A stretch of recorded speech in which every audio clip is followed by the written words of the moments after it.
أعوذ بالله من الشيطان الرجيم. بسم الله الرحمن الرحيم. الحمد لله الذي أنزل على عبده الكتاب ولم يجعل له عوجا قيما لينذر بأسا شديدا من لدنه ويبشر المؤمنين الذين يعملون الصالحات أن لهم أجرا حسنا ماكثين فيه أبدا وينذر الذين قالوا اتخذ الله ولدا ما لهم به من علم ولا لآبائهم كبرت كلمة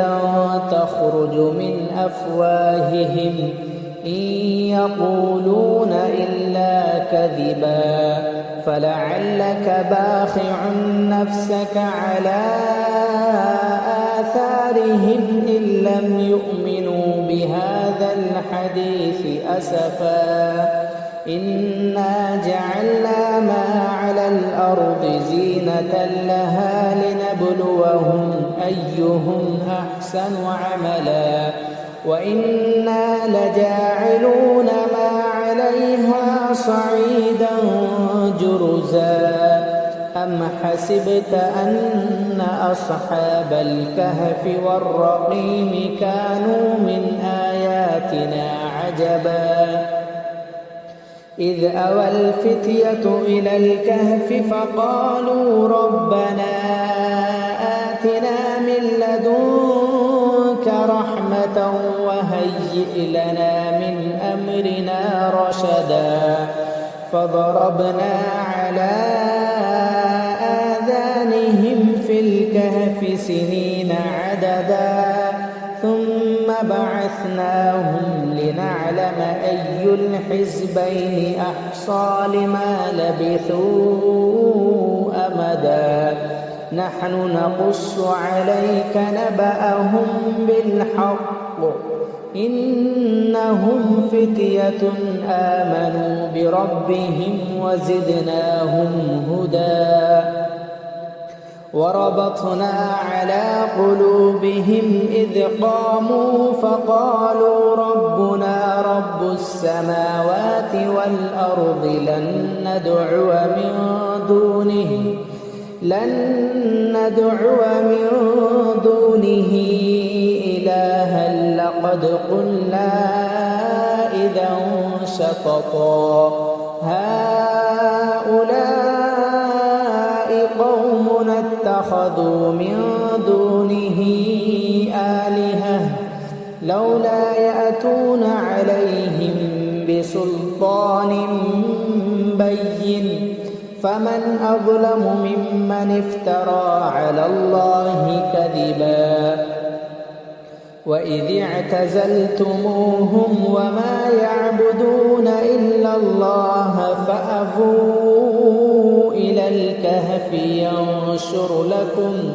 ينشر لكم ربكم من رحمته ويهيئ لكم من أمركم مرفقا وترى الشمس إذا طلعت تزاور عن كهفهم ذات اليمين وإذا غربت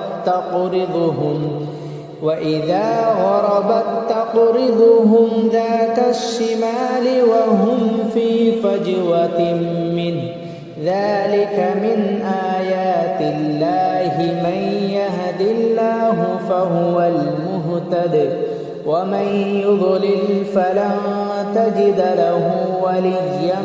مرشدا وتحسبهم أيقاظا وهم رقود ونقلبهم ذات اليمين وذات الشمال وكلبهم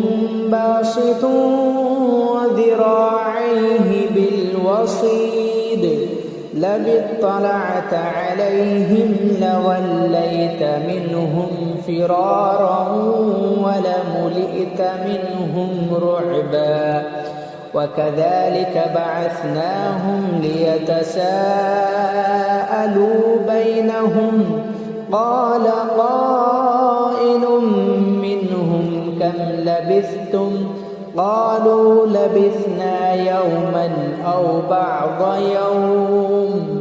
قالوا ربكم أعلم بما لبثتم فابعثوا أحدكم بورقكم هذه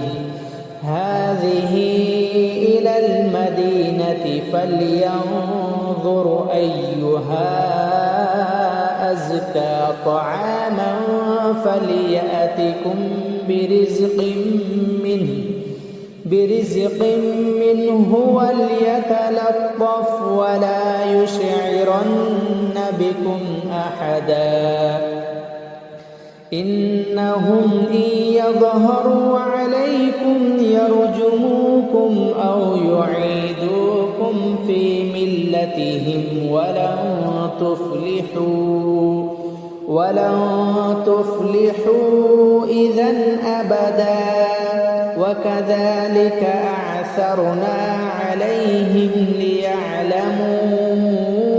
أن وعد الله حق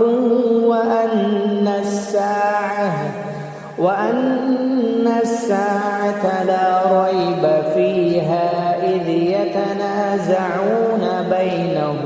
أمرهم فقالوا ابنوا عليهم بنيانا ربهم أعلم بهم قال الذين غلبوا على أمرهم لنتخذن عليهم مسجدا سيقولون ثلاثة رابعهم كلبهم ويقولون خمسة سادسهم كلبهم رجما بالغيب ويقولون سبعة وثامنهم كلبهم قل ربي أعلم بعدتهم ما يعلمهم إلا قليل فلا تمار فيهم إلا مراء ظاهرا ولا تستفت فيهم منهم أحدا ولا تقولن لشيء إني فاعل ذلك غدا إلا أن يشاء الله واذكر ربك إذا نسيت وقل عسى أن يهديني ربي لأقرب من هذا رشدا ولبثوا في كهفهم 300 سنين وازدادوا 9 قل الله أعلم بما لبثوا له غيب السماوات والأرض أبصر به وأسمع ما لهم من دونه من ولي ولا يشرك في حكمه أحدا واتل ما أوحي إليك من كتاب ربك لا مبدل لكلماته ولن تجد من دونه ملتحدا واصبر نفسك مع الذين يدعون ربهم بالغداة والعشي يريدون وجهه ولا تعد عيناك عنهم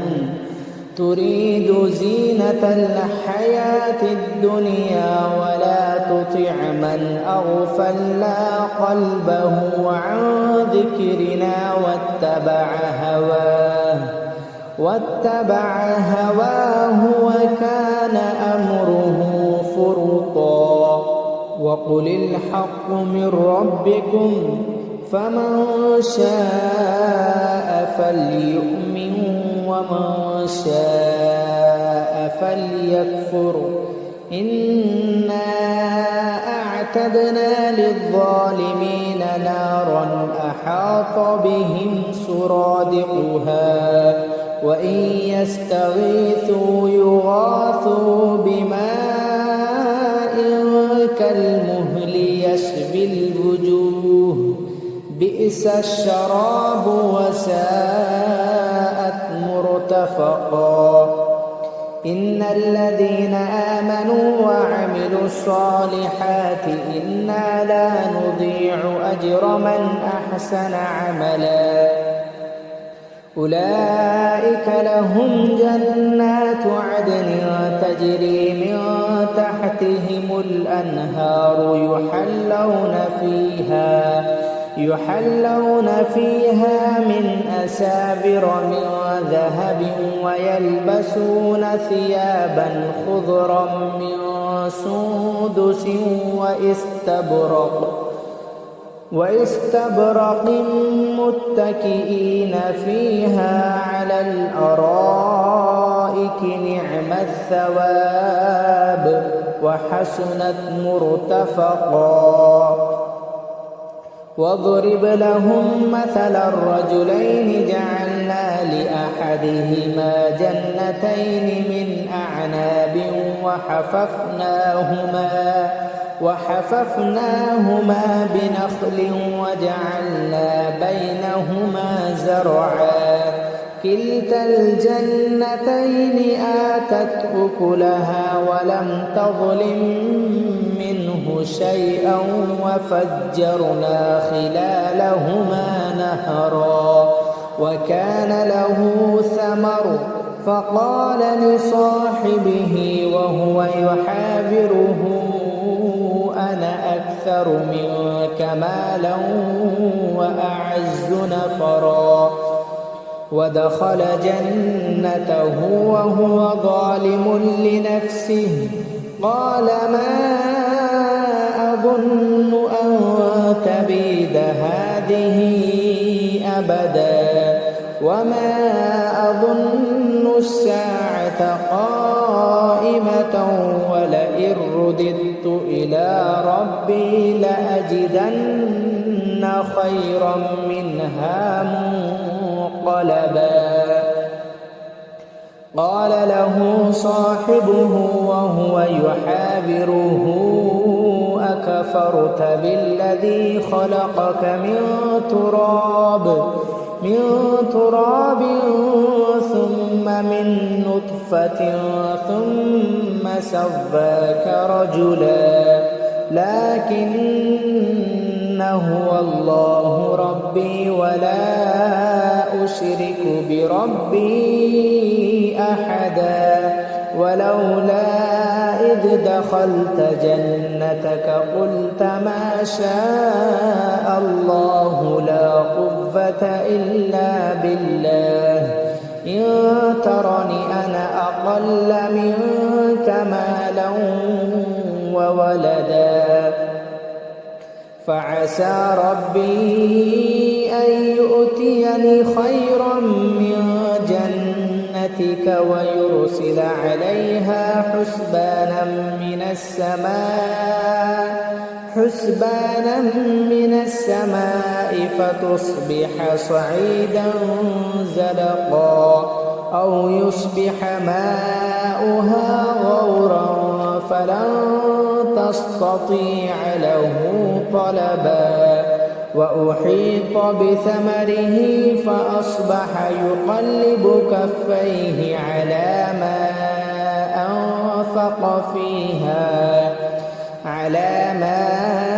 أنفق فيها وهي خاوية على عروشها ويقول يا ليتني لم أشرك بربي أحدا ولم تكن له فئة ينصرونه من دون الله وما كان منتصرا هنالك الولاية لله الحق هو خير ثوابا وخير عقبا واضرب لهم مثل الحياة الدنيا كماء أنزلناه من السماء فاختلط به نبات الأرض فأصبح حشيما تذروه الرياح وكان الله على كل شيء مقتدرا. المال والبنون زينة الحياة الدنيا والباقيات الصالحات خير عند ربك ثوابا وخير أملا. ويوم نسير الجبال وترى الأرض بارزة وحشرناهم فلم نغادر منهم أحدا وعرضوا على ربك صفا لقد جئتمونا كما خلقناكم أول مرة بل زعمتم أن لن نجعل لكم موعدا. ووضع الكتاب فترى المجرمين مشفقين مما فيه ويقولون يا ويلتنا ما لهذا الكتاب لا يغادر صغيرة ولا كبيرة إلا أحصاها ووجدوا ما عملوا حاضرا ولا يظلم ربك أحدا. وإذ قلنا للملائكة اسجدوا لآدم فسجدوا إلا إبليس كان من الجن ففسق عن أمر ربه أفتتخذونه وذريته أولياء من دونه وهم لكم عدو بئس للظالمين بدلا. ما أشهدتهم خلق السماوات والأرض ولا خلق أنفسهم وما كنت متخذ المضلين عضدا. ويوم يقول نادوا شركائي الذين زعمتم فدعوهم فلم يستجيبوا لهم وجعلنا بينهم موبقا. ورأى المجرمون النار فظنوا أنهم مواقعوها ولم يجدوا عنها مصرفا. ولقد صرفنا في هذا القرآن للناس من كل مثل وكان الإنسان أكثر شيء جدلا. وما منع الناس أن يؤمنوا إذ جاءهم الهدى ويستغفروا ربهم إلا أن تأتيهم سنة الأولين أو يأتيهم العذاب قبلا.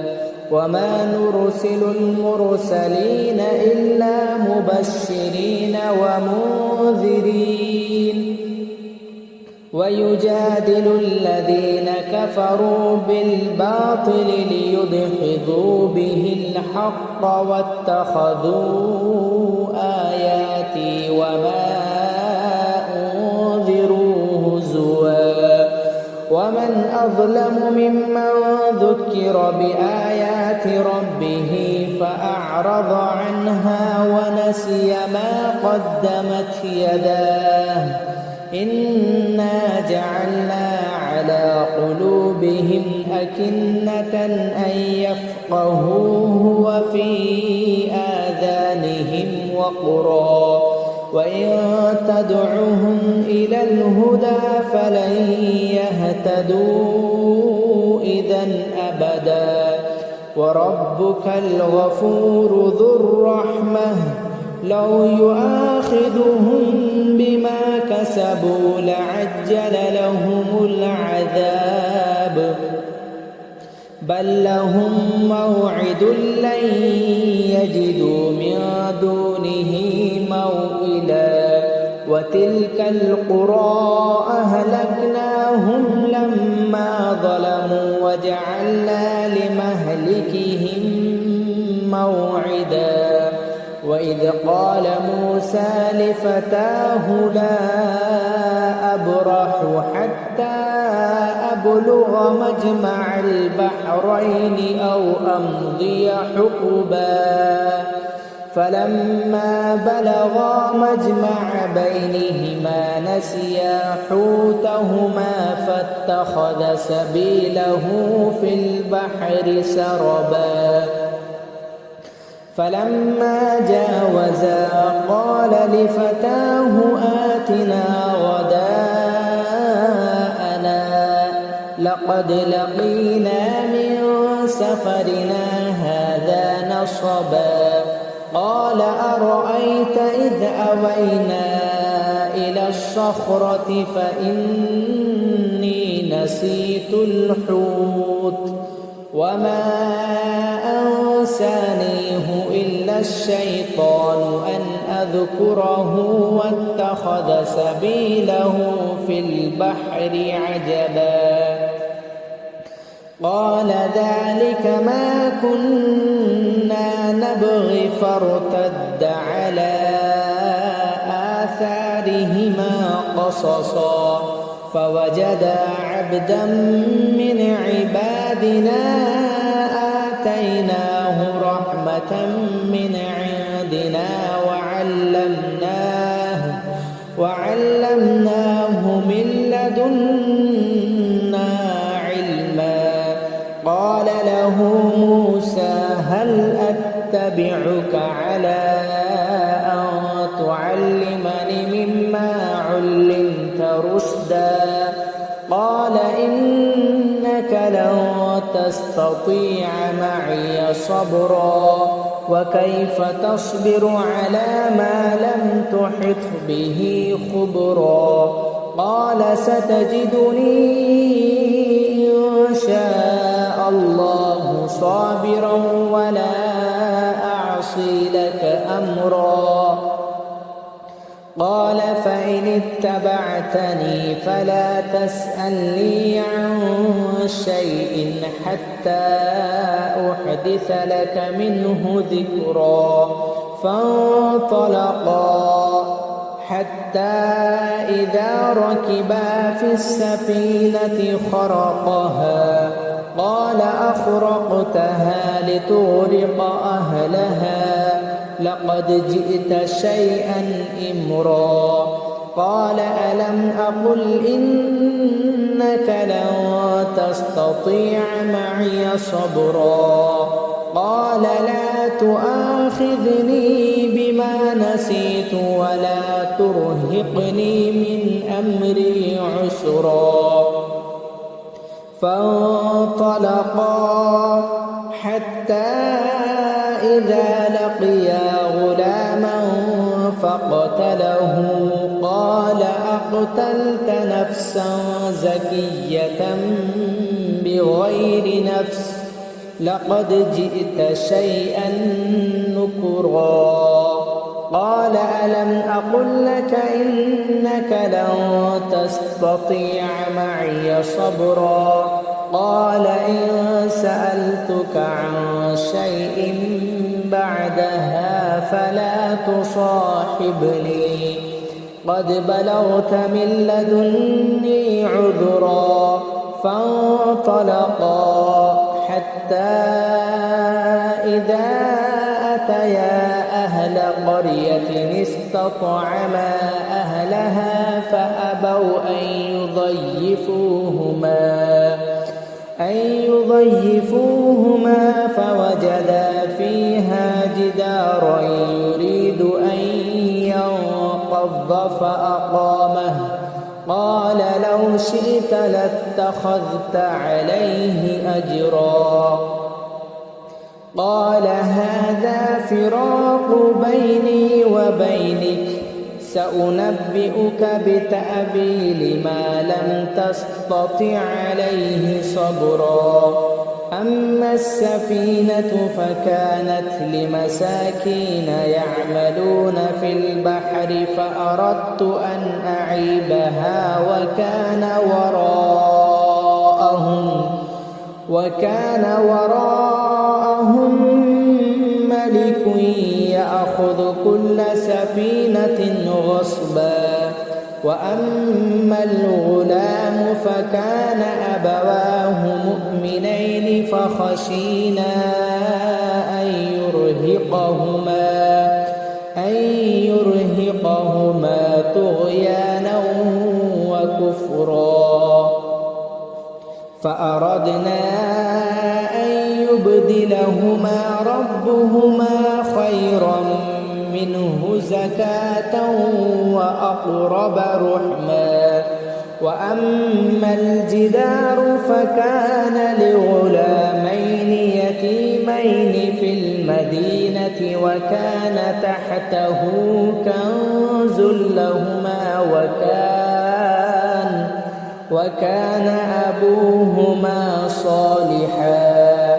فأراد ربك أن يبلغا أشدهما ويستخرجا كنزهما رحمة من ربك وما فعلته عن أمري ذلك تأويل ما لم تسطع عليه صبرا ويسألونك عن ذي القرنين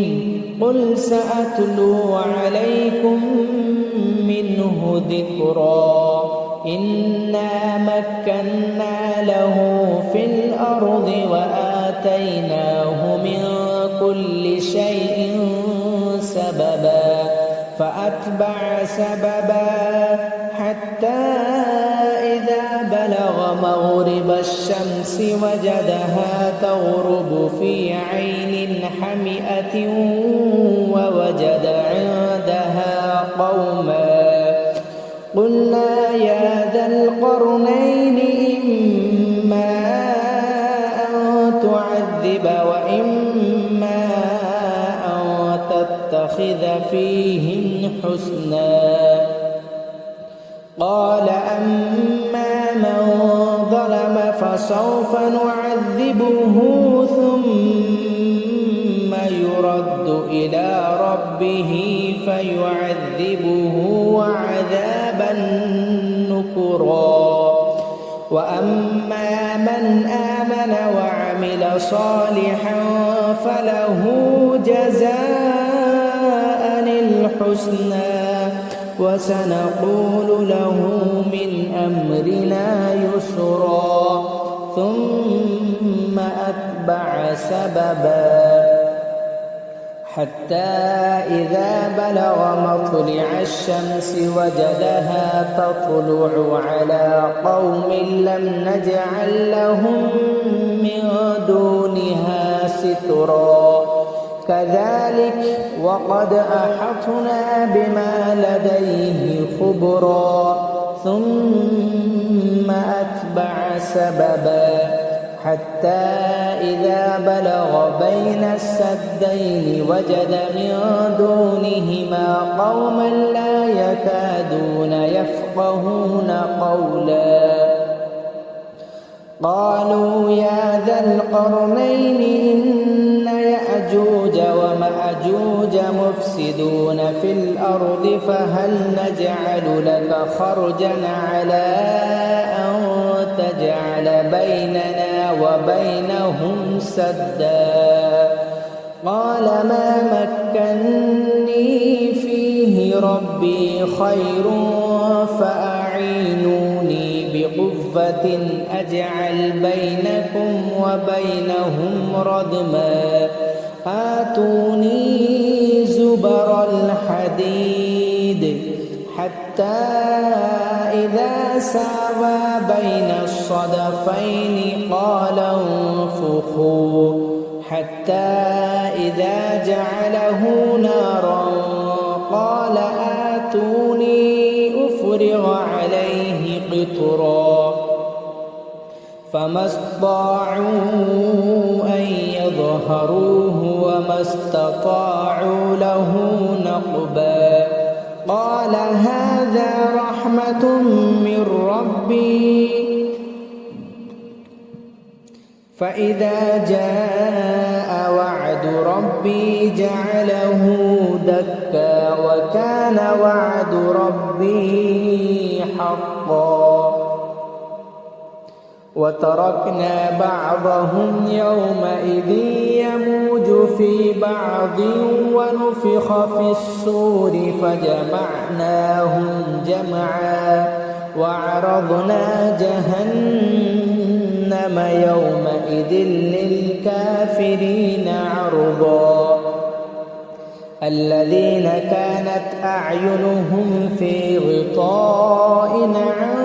ذكري وكانوا لا يستطيعون سمعا أفحسب الذين كفروا أن يتخذوا عبادي من دوني أولياء إنا أعتدنا جهنم للكافرين نزلا قل هل ننبئكم بالأخسرين أعمالا الذين ضل سعيهم في الحياة الدنيا وهم يحسبون أنهم يحسنون صنعا أولئك الذين كفروا بآيات ربهم ولقائه فحبطت أعمالهم فلا نقيم لهم يوم القيامة وزنا ذلك جزاؤهم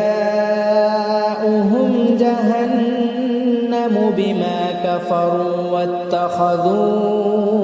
آياتي ورسلي هزوا إن الذين آمنوا وعملوا الصالحات كانت لهم جنات الفردوس نزلا خالدين فيها لا يبغون عنها حولا قل لو كان البحر مدادا لكلمات ربي لنفد البحر قبل أن تنفد كلمات ربي ولو جئنا بمثله مددا قل إنما أنا بشر مثلكم يوحى إلي أنما إلهكم إله واحد فمن كان يرجو لقاء ربه فليعمل عملا صالحا ولا يشرك بعبادة ربه أحدا أعوذ بالله من الشيطان الرجيم بسم الله الرحمن الرحيم الحمد لله الذي أنزل على عبده الكتاب ولم يجعل له عوجا قيما لينذر بأسا شديدا من لدنه ويبشر المؤمنين الذين يعملون الصالحات أن لهم أجرا حسنا ماكثين فيه أبدا وينذر الذين قالوا اتخذ الله ولدا ما لهم به من علم ولا لآبائهم كبرت كلمة تخرج من أفواههم إن يقولون إلا كذبا فلعلك باخع نفسك على آثارهم إن لم يؤمنوا بهذا الحديث أسفا إنا جعلنا ما على الأرض زينة لها لنبلوهم أيهم أحسن عملا وإنا لجاعلون ما عليها صعيدا جرزا أم حسبت أن أصحاب الكهف والرقيم كانوا من آياتنا عجبا إذ أوى الفتية إلى الكهف فقالوا ربنا آتنا من لدنك رحمة وهيئ لنا من أمرنا رشدا فضربنا على آذانهم في الكهف سنين عددا ثم بعثناهم لنعلم أي الحزبين أحصى لما لبثوا أمدا نحن نقص عليك نبأهم بالحق إنهم فتية آمنوا بربهم وزدناهم هدى وربطنا على قلوبهم إذ قاموا فقالوا ربنا رب السماوات والأرض لن ندعو من دونه إلها لقد قلنا إذا شططا هؤلاء قوم اتخذوا من دونه آلهة لولا يأتون عليهم بسلطان بين فمن أظلم ممن افترى على الله كذبا وإذ اعتزلتموهم وما يعبدون إلا الله فأووا إلى الكهف ينشر لكم ربكم من رحمته ويهيئ لكم من أمركم مرفقا وترى الشمس إذا طلعت تزاور عن كهفهم ذات اليمين وإذا غربت تقرضهم ذات الشمال وهم في فجوة منه ذلك من آيات الله من يهد الله فهو المهتد ومن يضلل فلن تجد له وليا مرشدا وتحسبهم أيقاظا وهم رقود ونقلبهم ذات اليمين وذات الشمال وكلبهم باسط ذراعيه بالوصيد لو اطلعت عليهم لوليت منهم فرارا ولملئت منهم رعبا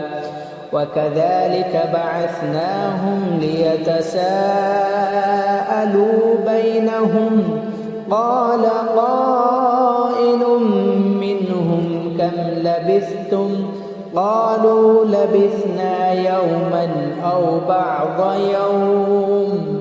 قالوا ربكم أعلم بما لبثتم فابعثوا أحدكم بورقكم هذه إلى المدينة فلينظر أيها أزكى طعاما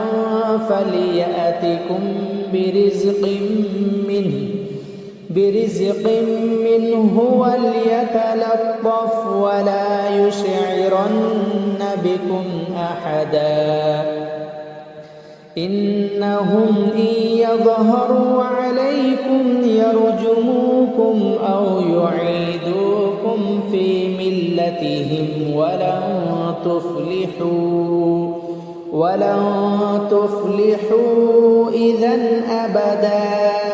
وكذلك أعثرنا عليهم ليعلموا أن وعد الله حق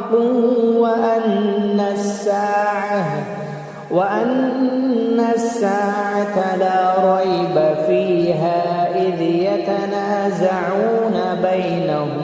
أمرهم فقالوا ابنوا عليهم بنيانا ربهم أعلم بهم قال الذين غلبوا على أمرهم لنتخذن عليهم مسجدا سيقولون ثلاثة رابعهم كلبهم ويقولون خمسة سادسهم كلبهم رجما بالغيب ويقولون سبعة وثامنهم كلبهم قل ربي أعلم بعدتهم ما يعلمهم إلا قليل فلا تمار فيهم إلا مراء ظاهرا ولا تستفت فيهم منهم أحدا ولا تقولن لشيء إني فاعل ذلك غدا إلا أن يشاء الله واذكر ربك إذا نسيت وقل عسى أن يهديني ربي لأقرب من هذا رشدا ولبثوا في كهفهم 300 سنين وازدادوا 9 قل الله أعلم بما لبثوا له غيب السماوات والأرض أبصر به وأسمع ما لهم من دونه من ولي ولا يشرك في حكمه أحدا واتل ما أوحي إليك من كتاب ربك لا مبدل لكلماته ولن تجد من دونه ملتحدا واصبر نفسك مع الذين يدعون ربهم بالغداة والعشي يريدون وجهه ولا تعد عيناك عنهم تريد زينة الحياة الدنيا ولا تطع من أغفلنا قلبه عن ذكرنا واتبع هواه وكان أمره فرطا وقل الحق من ربكم فمن شاء فليؤمن ومن شاء فليكفر إنا أعتدنا للظالمين نارا أحاط بهم سرادقها وإن يستغيثوا يغاثوا بماء كالمهل يشوي الوجوه بئس الشراب وساءت مرتفقا إن الذين آمنوا وعملوا الصالحات إنا لا نضيع أجر من أحسن عملا أولئك لهم جنات عدن تجري من تحتهم الأنهار يحلون فيها من أساور من ذهب ويلبسون ثيابا خضرا من سندس واستبرق متكئين فيها على الأرائك نعم الثواب وحسنت مرتفقا واضرب لهم مثل الرجلين جعلنا لأحدهما جنتين من أعناب وحففناهما بنخل وجعلنا بينهما زرعا كلتا الجنتين آتت أكلها ولم تظلم منه شيئا وفجرنا خلالهما نهرا وكان له ثمر فقال لصاحبه وهو يحاوره أنا أكثر منك مالا وأعز نفرا ودخل جنته وهو ظالم لنفسه قال ما أظن أن تبيد هذه أبدا وما أظن الساعة قائمة ولئن رددت إلى ربي لأجدن خيرا منها منقلبا قال له صاحبه وهو يحاوره أكفرت بالذي خلقك من تراب ثم من نطفة ثم سواك رجلا لكن هو الله ربي ولا أشرك بربي أحدا ولولا إذ دخلت جنتك قلت ما شاء الله لا قوة إلا بالله إن ترني أنا أقل منك مالا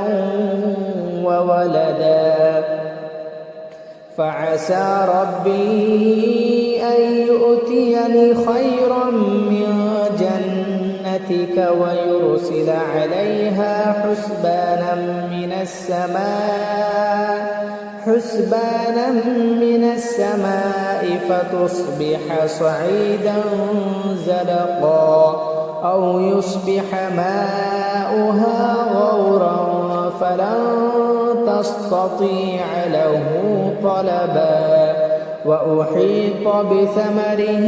فأصبح يقلب كفيه على ما أنفق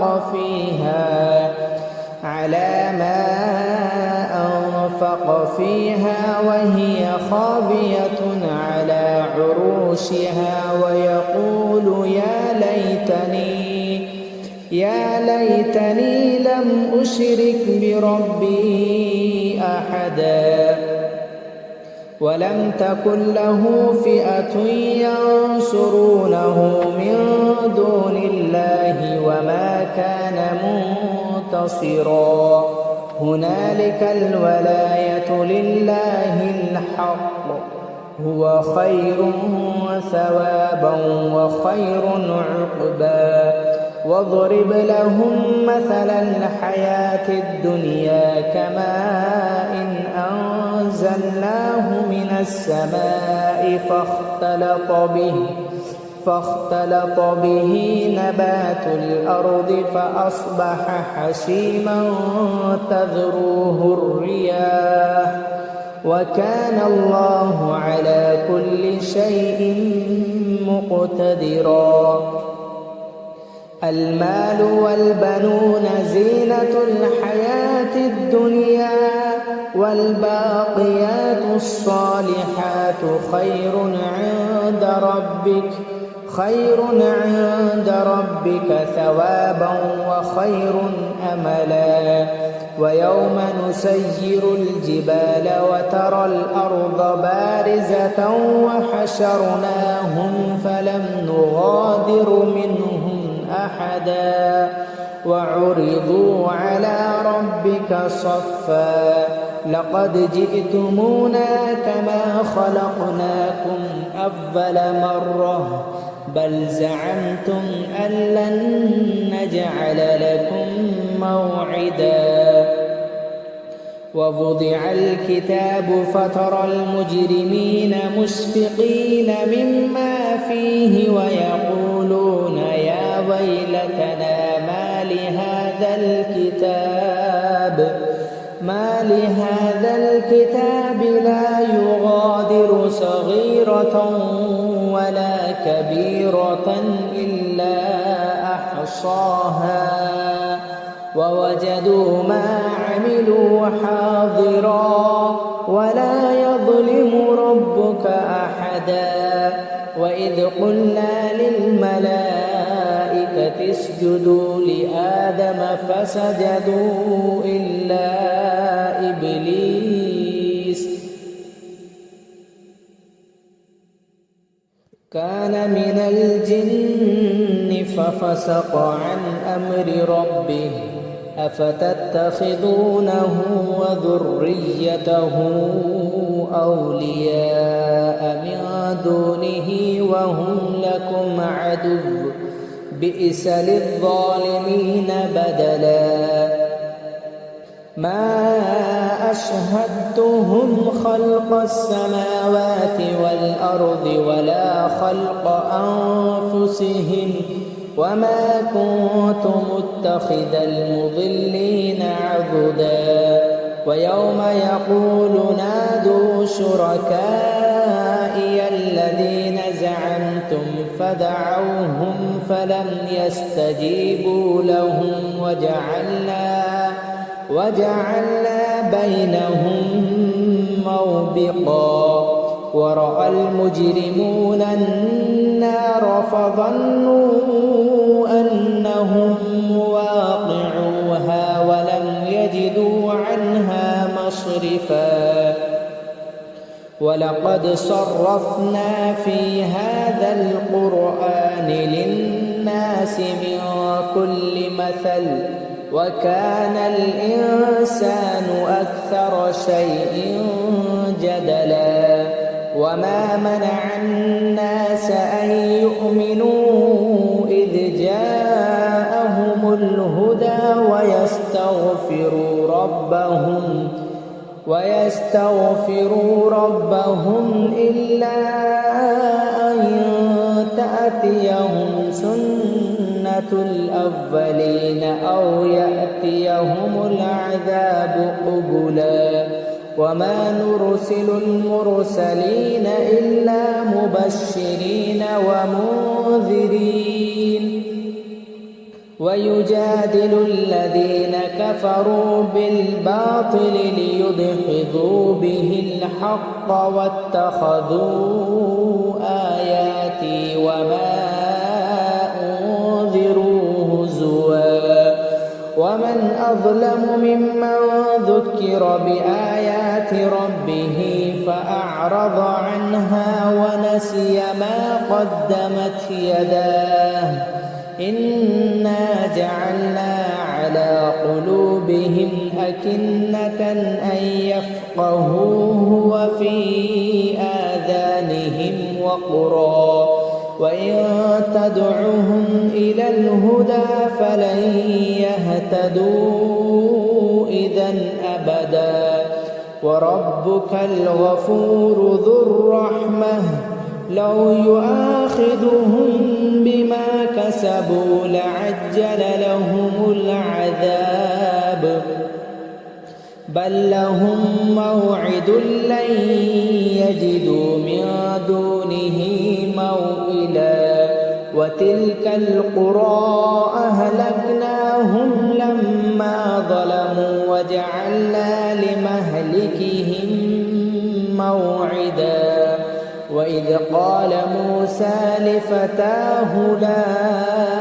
أبرح حتى أبلغ مجمع البحرين أو أمضي حقبا فلما بلغا مجمع بينهما نسيا حوتهما فاتخذ سبيله في البحر سربا فلما جاوزا قال لفتاه آتنا غداءنا لقد لقينا من سفرنا هذا نصبا قال أرأيت إذ أوينا إلى الصخرة فإني نسيت الحوت وما أنسانيه إلا الشيطان أن أذكره واتخذ سبيله في البحر عجبا قال ذلك ما كنا نبغي فارتد على آثارهما قصصا فوجدا عبدا من عبادنا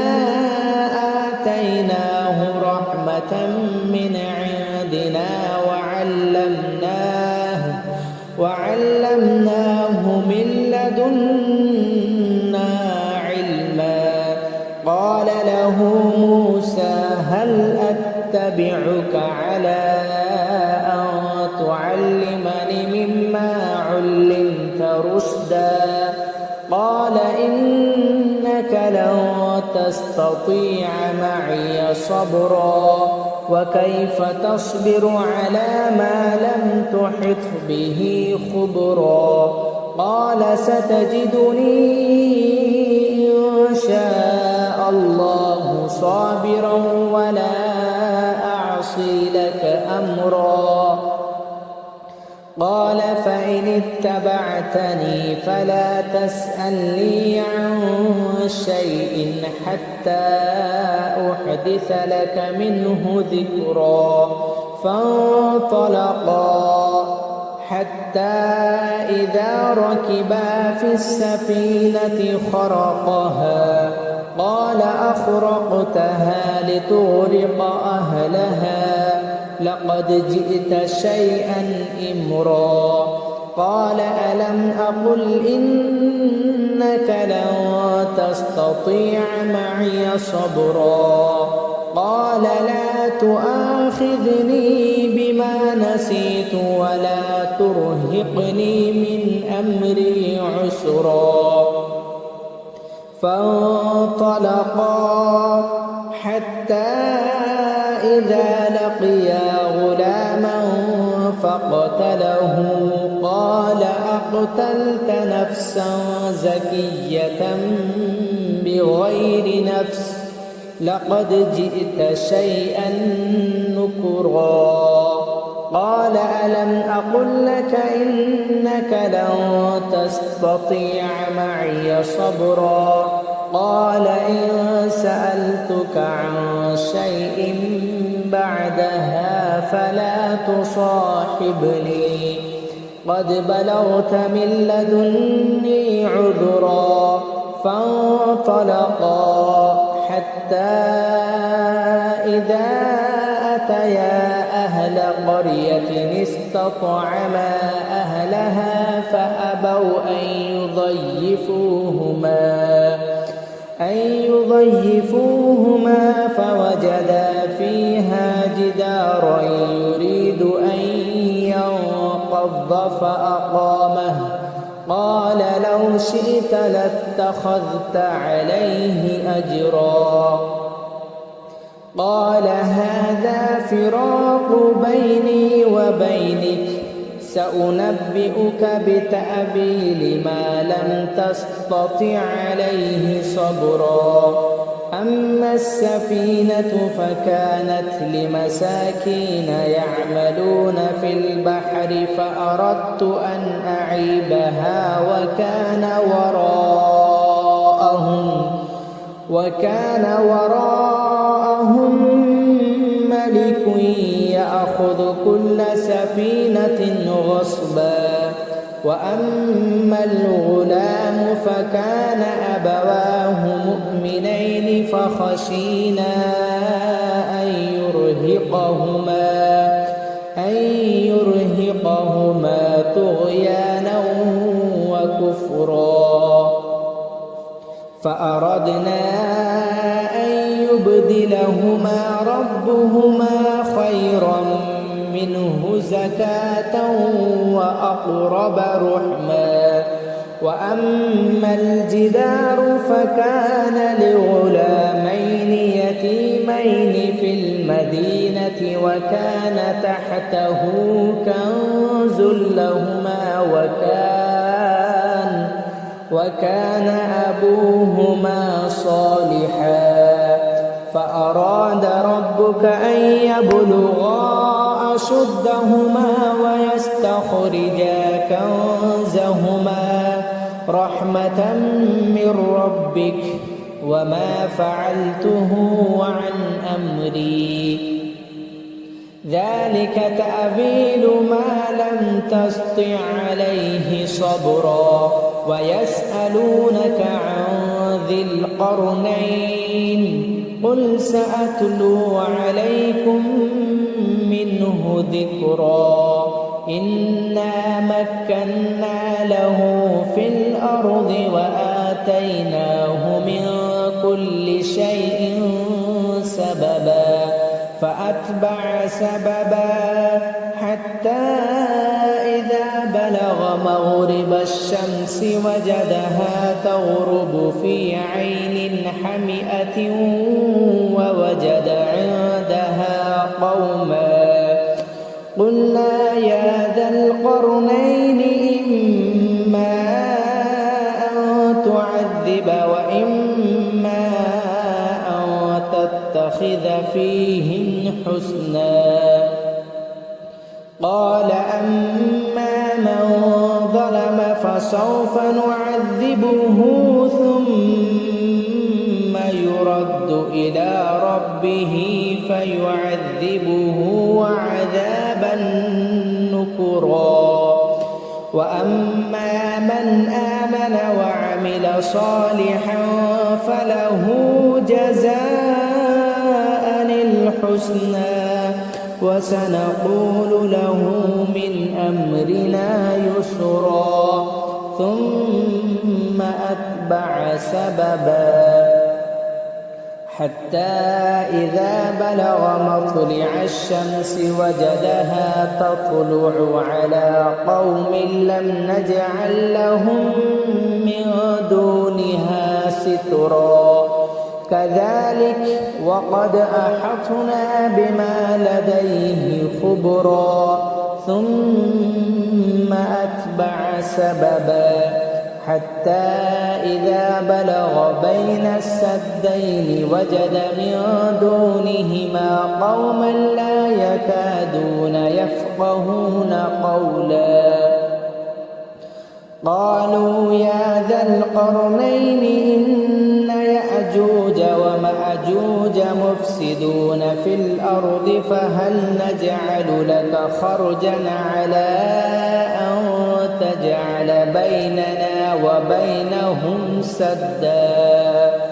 قال ما مكني فيه ربي خير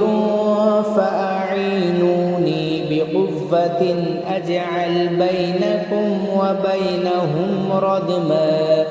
آتوني زبر الحديد حتى إذا ساوى بين الصدفين قال انفخوا حتى إذا جعله نارا قال آتوني أفرغ عليه قطرا فما استطاعوا أن يظهروه وما استطاعوا له نقبا قال هذا رحمة من ربي فإذا جاء وعد ربي جعله دكا وكان وعد ربي ربي حقا وتركنا بعضهم يومئذ يموج في بعض ونفخ في الصور فجمعناهم جمعا وعرضنا جهنم يومئذ للكافرين عرضا الذين كانت أعينهم في غطاء عن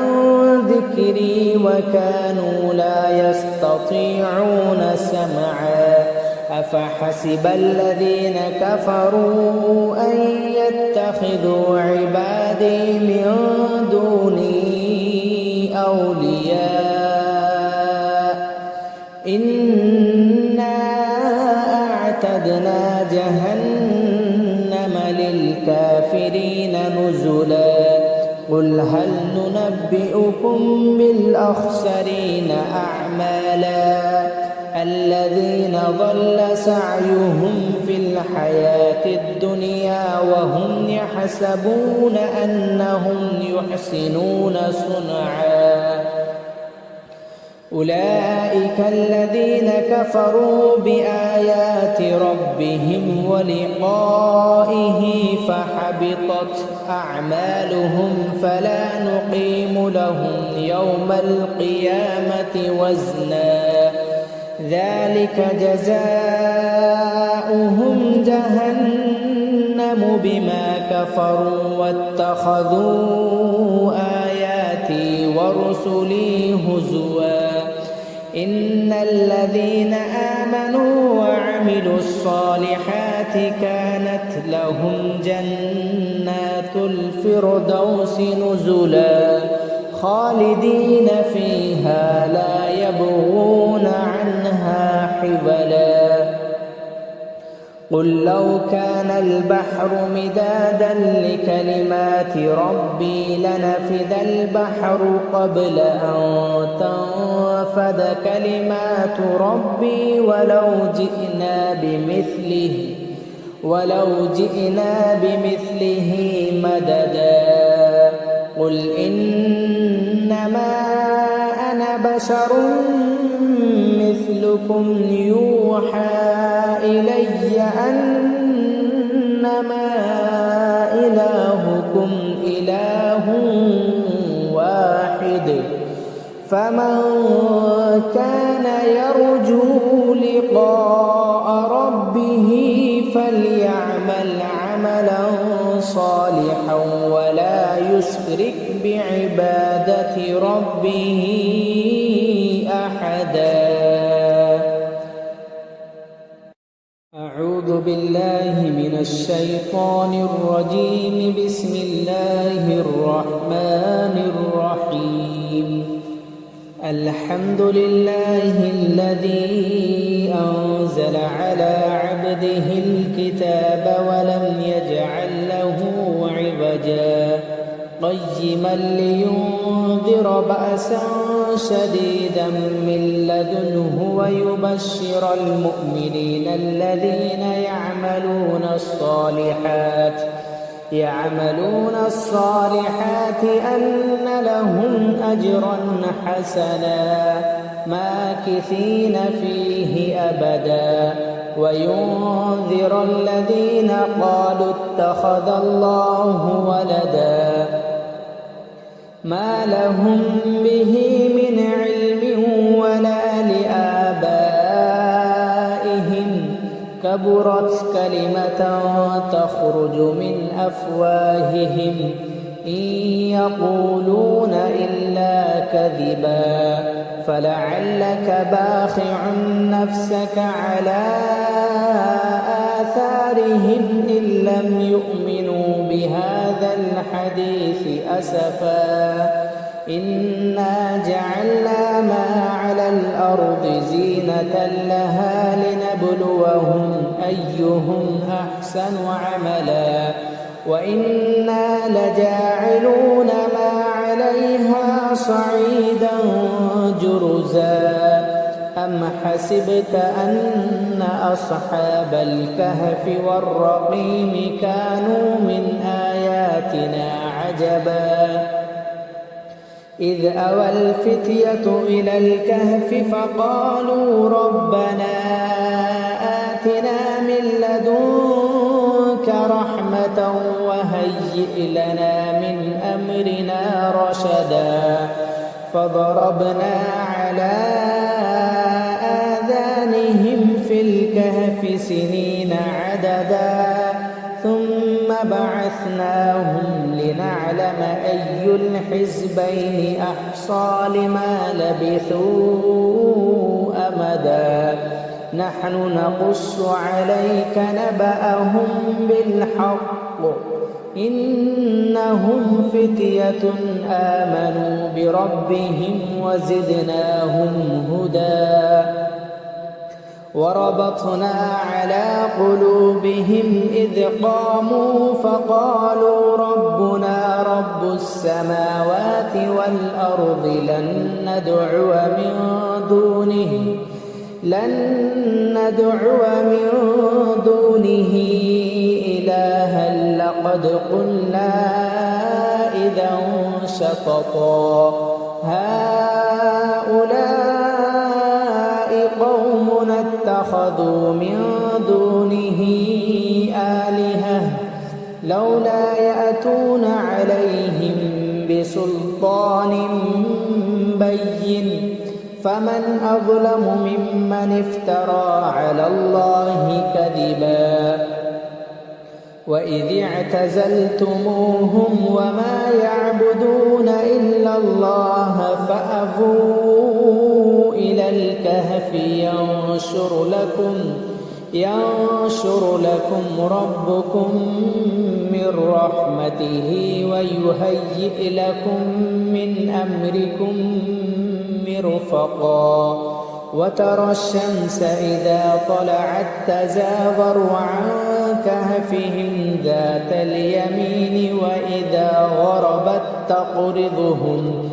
وإذا غربت تقرضهم ذات الشمال وهم في فجوة منه ذلك من آيات الله من يهد الله فهو المهتد ومن يضلل فلن تجد له وليا مرشدا وتحسبهم أيقاظا وهم رقود ونقلبهم ذات اليمين وذات الشمال وكلبهم باسط ذراعيه بالوصيد لو اطلعت عليهم لوليت منهم فرارا ولملئت منهم رعبا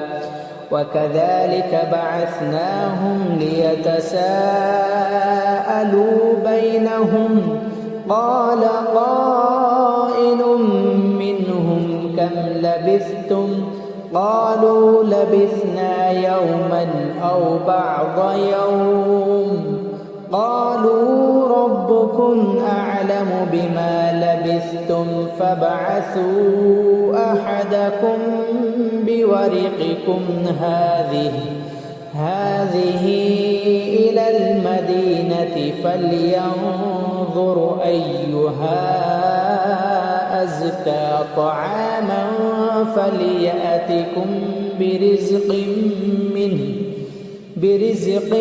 منه وليتلطف ولا يشعرن بكم أحدا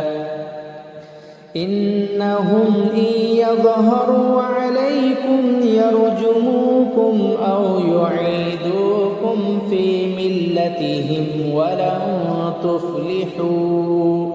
ولن تفلحوا إذا أبدا وكذلك أعثرنا عليهم ليعلموا أن وعد الله حق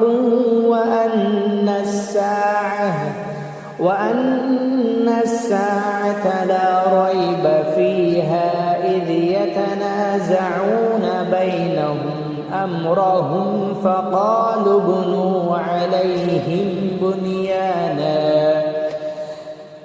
ربهم أعلم بهم قال الذين غلبوا على أمرهم لنتخذن عليهم مسجدا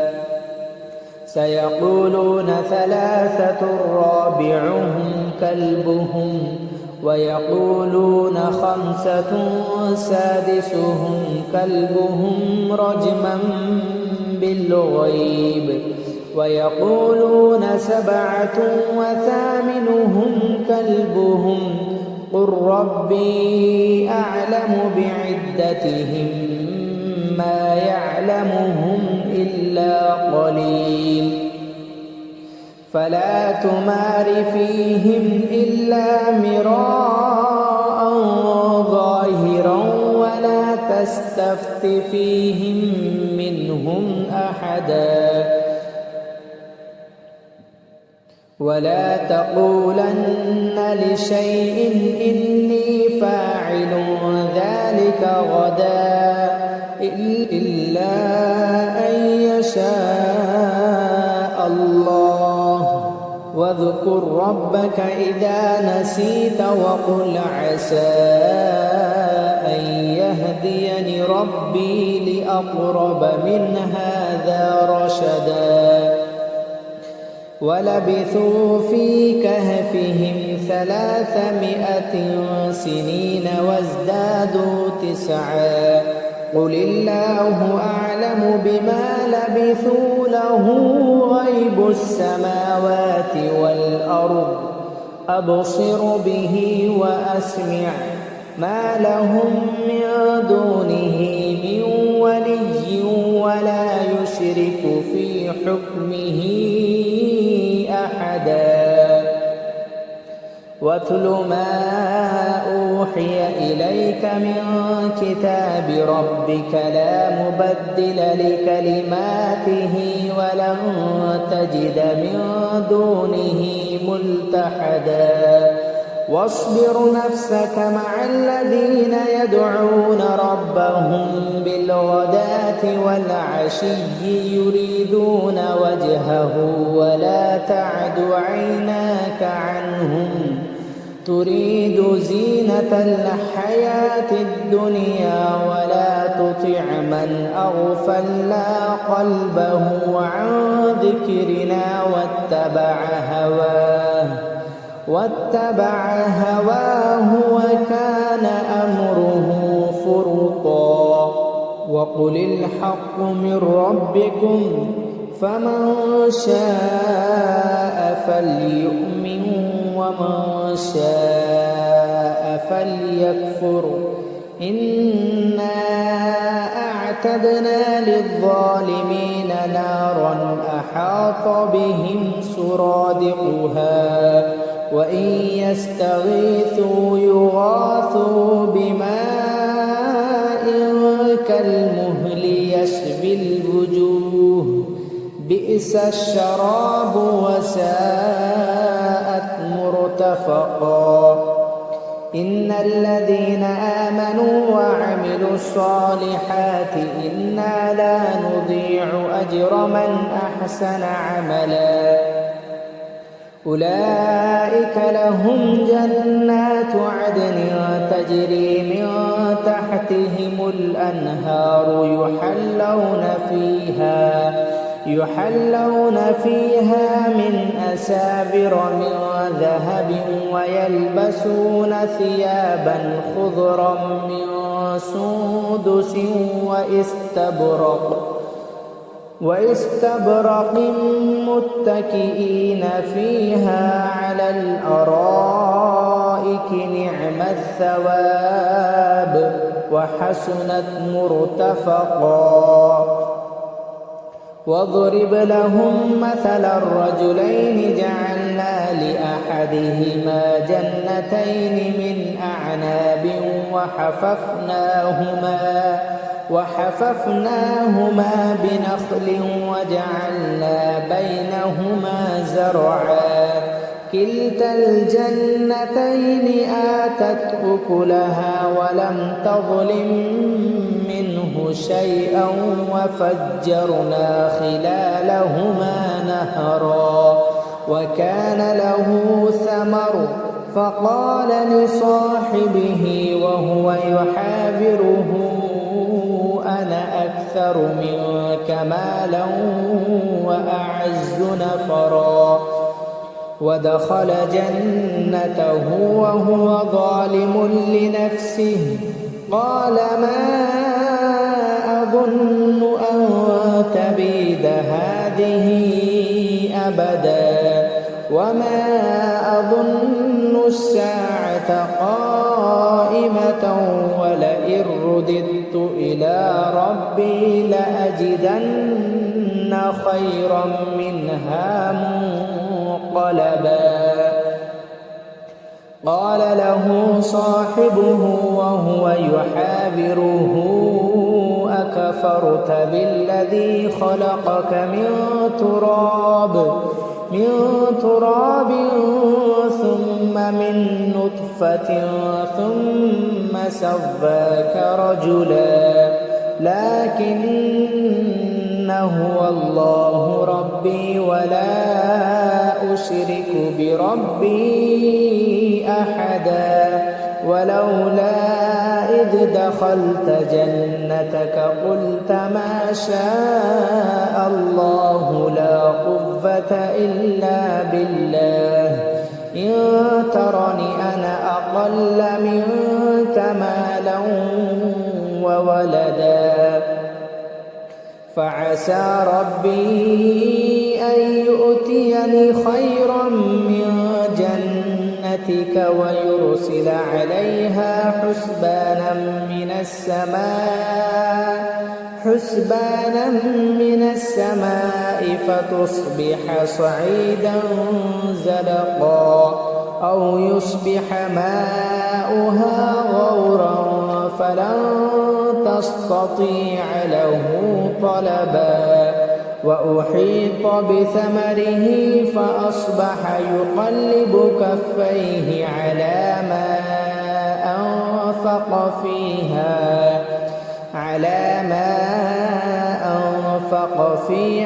وهي خاوية على عروشها ويقول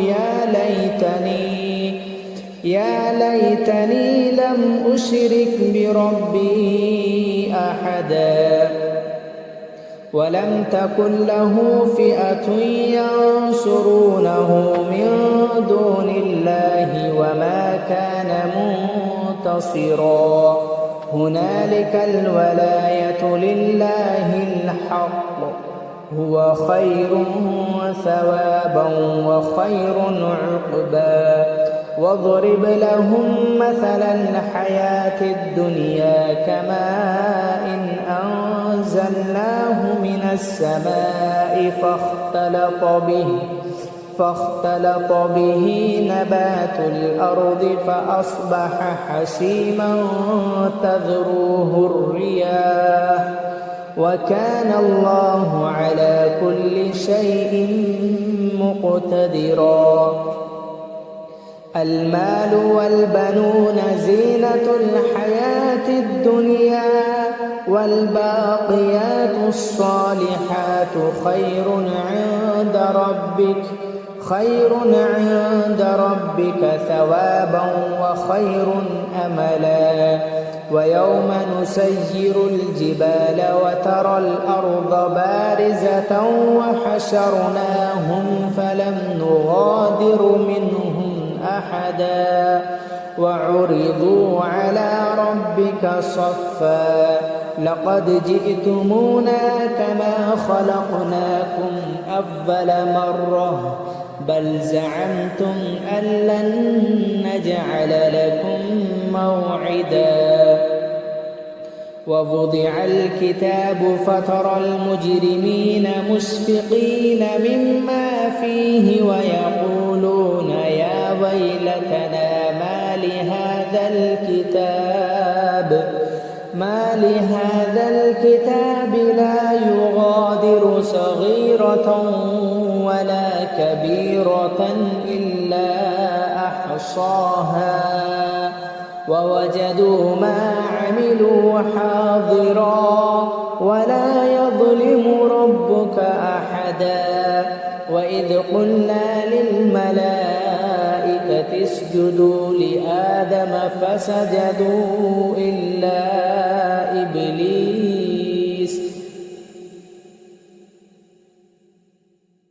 كان من الجن ففسق عن أمر ربه أفتتخذونه وذريته أولياء من دونه وهم لكم عدو بئس للظالمين بدلا ما أشهدتهم خلق السماوات والأرض ولا خلق أنفسهم وما كنت متخذ المضلين عضدا ويوم يقول نادوا شركائي الذين زعمتم فدعوهم فلم يستجيبوا لهم وجعلنا بينهم موبقا ورأى المجرمون النار فظنوا أنهم مواقعوها ولم يجدوا عنها مصرفا ولقد صرفنا في هذا القرآن للناس من كل مثل وكان الإنسان أكثر شيء جدلا وما منع الناس أن يؤمنوا إذ جاءهم الهدى ويستغفروا ربهم إلا أن تأتيهم سنة الأولين أو يأتيهم العذاب قبلا وما نرسل المرسلين إلا مبشرين ومنذرين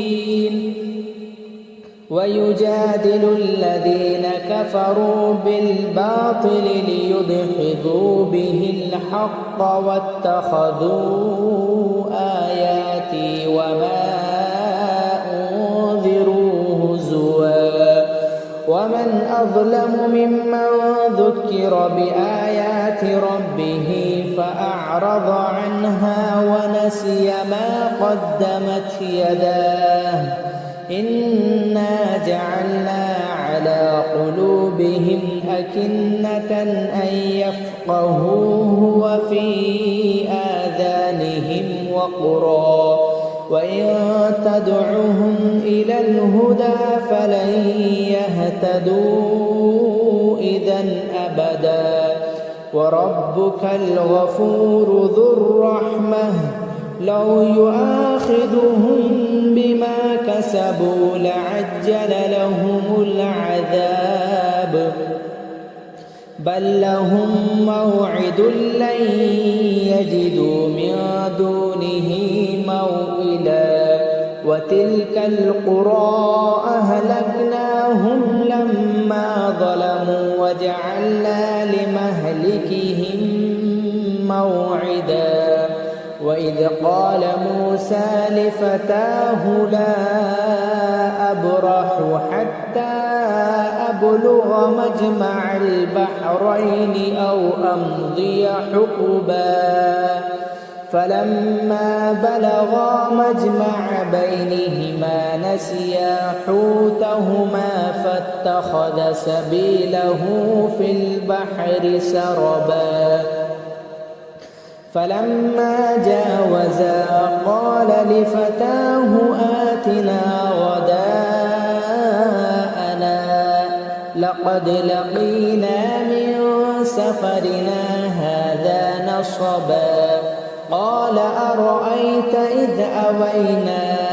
إلى الصخرة فإني نسيت الحوت وما أنسانيه إلا الشيطان أن أذكره واتخذ سبيله في البحر عجبا قال ذلك ما كنا نبغي فارتد على آثارهما قصصا فوجدا عبدا من عبادنا آتيناه رحمة من عندنا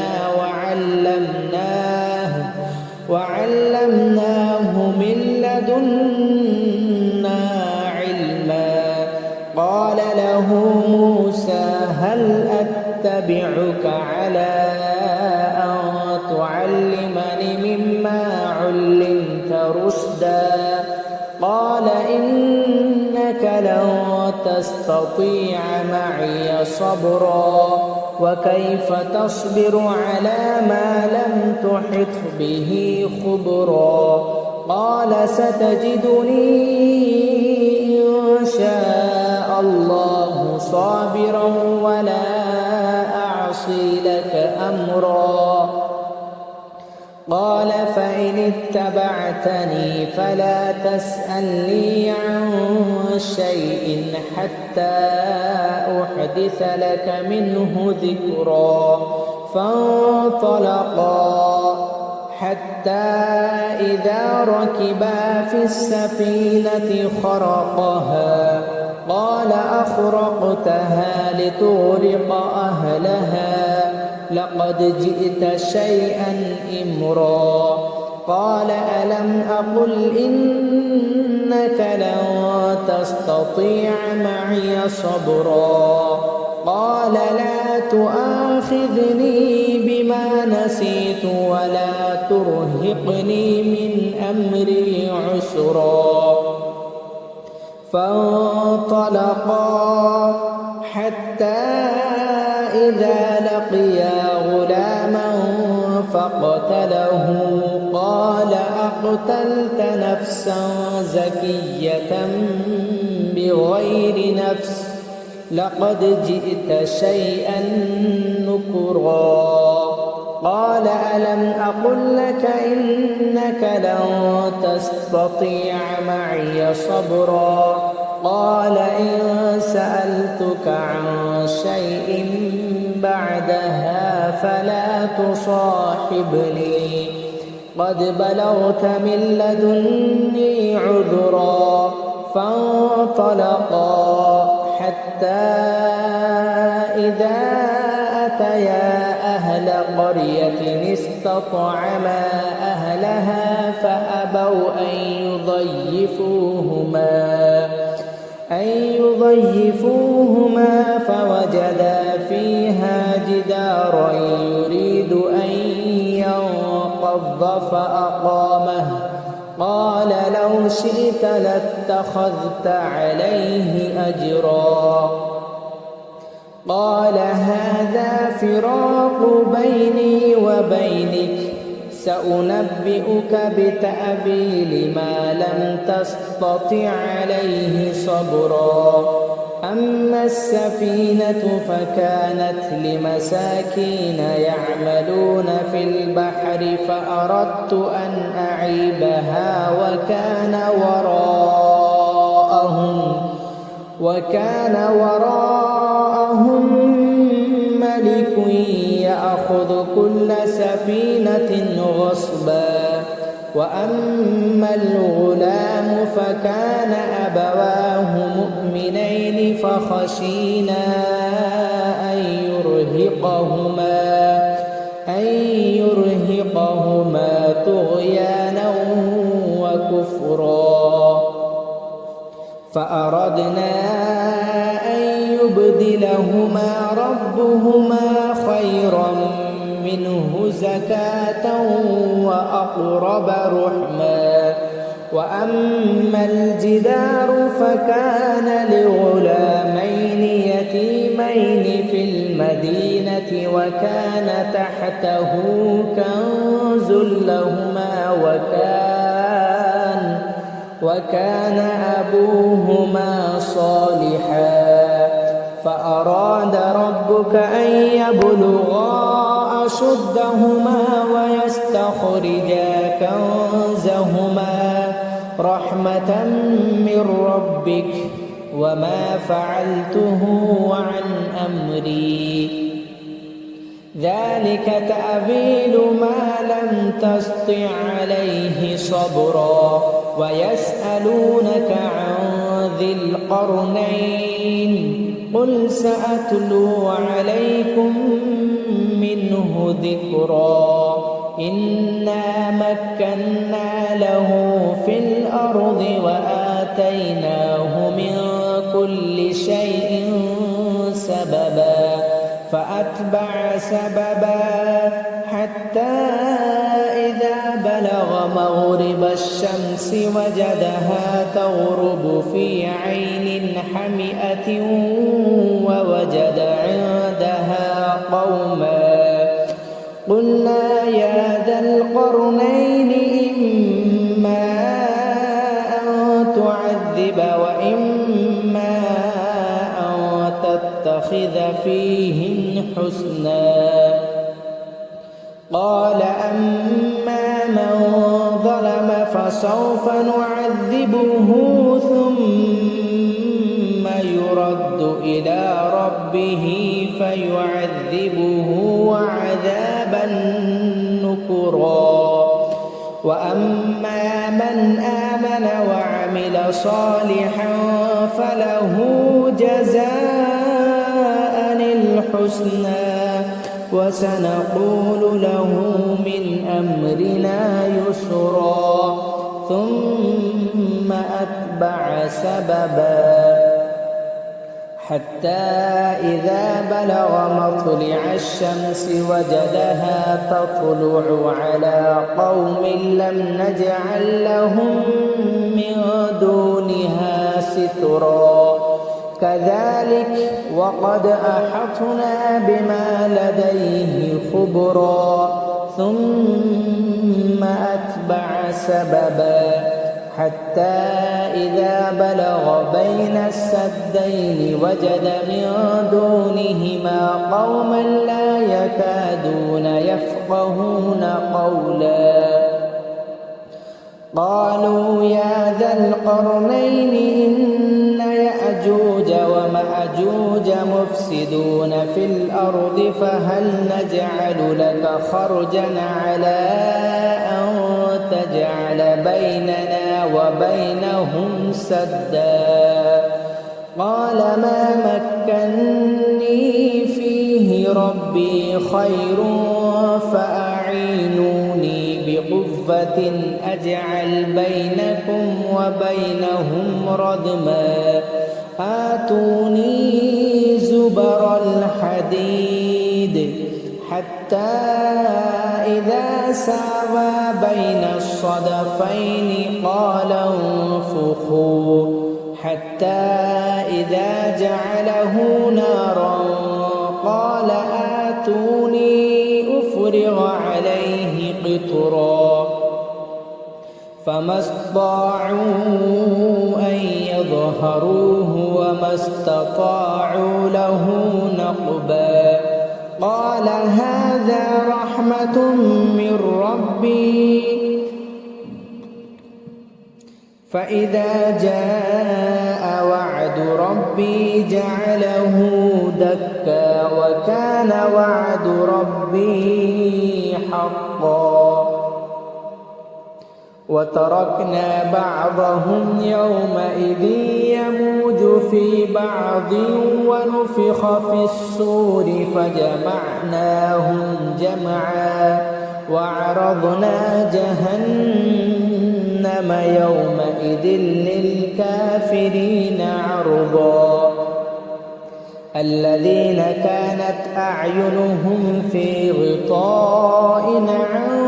ذكري وكانوا لا يستطيعون سمعا أفحسب الذين كفروا أن يتخذوا عبادي من دوني أولياء إنا أعتدنا جهنم للكافرين نزلا قل هل ننبئكم بالأخسرين أعمالا الذين ضل سعيهم في الحياة الدنيا وهم يحسبون أنهم يحسنون صنعا أولئك الذين كفروا بآيات ربهم ولقائه فحبطت أعمالهم فلا نقيم لهم يوم القيامة وزنا ذلك جزاؤهم جهنم بما كفروا واتخذوا آياتي ورسلي هزوا إن الذين آمنوا وعملوا الصالحات كانت لهم جنات الفردوس نزلا خالدين فيها لا يبغون عنها حولا قل لو كان البحر مدادا لكلمات ربي لنفد البحر قبل أن تنفد كلمات ربي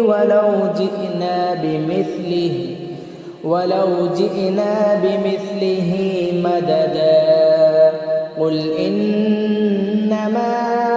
أنا بشر مثلكم يوحى إلي أنما إلهكم إله واحد فمن كان يرجو لقاء ربه